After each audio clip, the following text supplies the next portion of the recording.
Mahathir dah tak relevan, expired, kata Anwar. Kenyataan Dr. Mahathir Mohamad bahawa tindakan kerajaan untuk mempromosikan Malaysia sebagai negara berbilang kaum adalah melanggar perlembagaan merupakan cubaan terdesak terakhirnya untuk kelihatan relevan dalam politik masa kini, kata Perdana Menteri Anwar Ibrahim.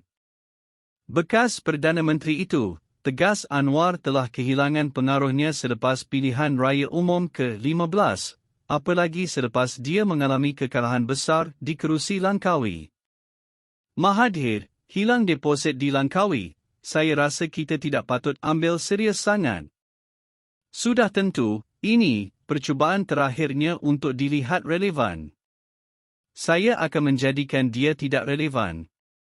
Saya tidak akan mengulas mengenainya, kata Anwar semasa sesi soal-jawab pada persidangan Undang-Undang Malaysia Antarabangsa di Hotel Shangri-La di Kuala Lumpur hari ini.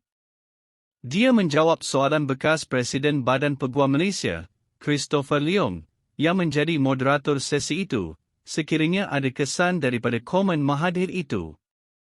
Perdana Menteri berkata dia tidak faham mengapa negara ini masih perlu terperangkap dalam isu negara ini milik kaum apa.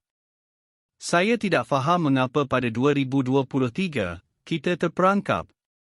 Kami tidak bercakap tentang tadbir urus, kemajuan ekonomi atau teknologi digital.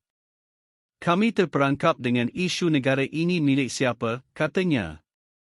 Anwar berkata beliau seorang Melayu yang menghormati budaya, tradisi, raja dan bahasa Melayu tetapi itu tidak bermakna beliau perlu bersikap perkauman dan menafikan hak rakyat Malaysia yang lain.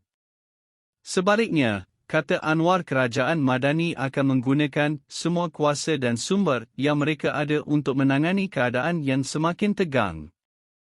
Perlembagaan, katanya, amat jelas mengenai kedua-dua kedudukan istimewa orang Melayu serta menjaga kebajikan semua warga negara Malaysia. Bekas Perdana Menteri dua kali itu baru-baru ini membuat kenyataan bahawa mempromosikan Malaysia yang berbilang kaum adalah bertentangan dengan Perlembagaan Persekutuan.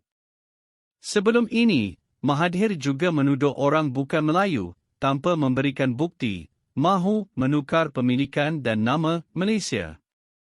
Pada PRU 15 lalu, Mahathir yang mewakili pejuang kalah teruk di Langkawi apabila hilang wang pertaruhan. Dia mendapat 4,566 undi berbanding calon PN Moha Suhaimi Abdullah dengan 25,463 undi. Semua calon pejuang, termasuk anaknya Mukhris juga kalah dengan dan hilang wang deposit pilihan raya. Rayuan derma pilihan raya negeri di 6 negeri. Tuan-tuan boleh memberikan sumbangan kepada akaun Maybank yang tertera di sini. Anwar umum dana 10 RM juta bantu orang miskin dapatkan hikmat guaman. Perdana Menteri Datuk Seri Anwar Ibrahim hari ini mengumumkan peruntukan 10 RM juga kepada Yayasan Bantuan Guaman Kebangsaan, YBGK, dalam usaha membantu golongan yang tidak berkemampuan untuk mendapatkan bantuan guaman. Beliau berkata sejak mula operasi YBGK pada 2012, penyediaan hikmat itu telah menyaksikan ratusan ribu orang telah mendapat pembelaan dalam prosiding jenayah. Menerusi pengalaman saya yang tidak banyak, tidak terlalu terhad sangat di Sungai Buloh. Saya telah lihat beratus-ratus banduan diberikan peluang untuk membela diri bersama dalam perbicaraan yang cukup adil.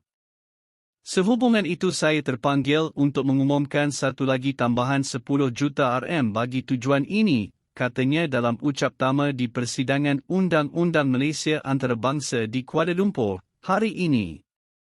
Perdana Menteri berkata akses kepada keadilan telah ditingkatkan dengan ketara, dengan YBGK menjadi pembekal bantuan guaman terbesar dalam negara, dan kerajaan juga memperakui peranan yang dimainkan Badan Peguam Malaysia dalam inisiatif ini.